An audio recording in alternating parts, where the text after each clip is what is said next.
देश पर।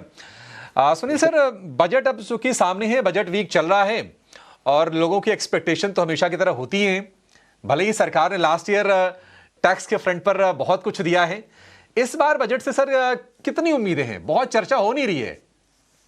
नहीं, चर्चा हो नहीं सकती क्योंकि जो आंकड़े अप्रैल टू नवंबर के आए तो उसमें दिख रहा था कि रेवेन्यू की ओर से कम हो रहा है, रेवेन्यू ग्रोथ गवर्नमेंट के लिए, रिसीट्स की ग्रोथ। और बात को आरबीआई के डिविडेंड और पीएसयू के डिविडेंड ने बचा दिया।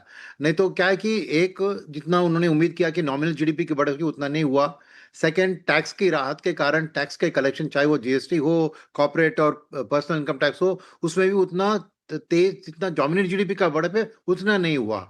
तो उस हिसाब से इस साल जो एक टाइट बजट लग रही है, तो अगले साल के लिए ये अहम चीज होती है कि लास्ट ईयर का जो इम्पैक्ट है उसका शायद इस साल एंटिसिपेट करेगी गवर्नमेंट, तो और कुछ may be at the top थोड़ा बहुत मार्जिनल कुछ कर सकती है।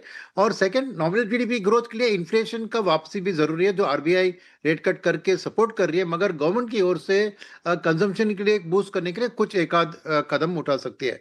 मगर ओवरऑल मैं कहूंगा कि ये शायद रिफॉर्म का वक्त है, रादर देन एक्चुअल नंबर्स में, क्योंकि नंबर्स की तो टाइट लग रही है। मगर रिफॉर्म्स में बहुत कुछ है। पीएसयू बैंक की मर्जर हो सकते हैं, पीएलआई स्कीम का एक्सपेंशन हो सकता है, और फिर प्राइवेट कैपेक्स के लिए और कुछ सपोर्ट थ्रू टैक्स इंसेंटिव्स ऐसा भी कर सकते हैं, क्योंकि अभी जो ट्रेड डील सब साइन हुआ है वहां पे मैन्युफैक्चरिंग को बूस्ट मिली, लेकिन हमारी तरफ से भी डोमेस्टिक इंडस्ट्री को कॉम्पिटिटिव बनना है। तो मेरे ख्याल में ये एक मैक्रो लेवल का बजट होगा। माइक्रो लेवल में एलटीसीजी, एसटीटीटी, ये राहत वो राहत, शायद उम्मीदें भी कम है और ज्यादा होने की भी संभावना नहीं है। तो इसलिए मैं ये बजट को मानता हूं कि डायरेक्शनली ये एक इम्पॉर्टेंट बजट होगा, मगर खास करके ज्यादा एक शॉर्ट टर्म इम्पैक्ट एक्सपेक्ट करना उतना अच्छा नहीं होगा। हो गया तो मुंह में शक्कर, तो अच्छी बात होगी, मगर उम्मीदें सब पार्टिसिपेंट्स की भी उतनी नहीं है।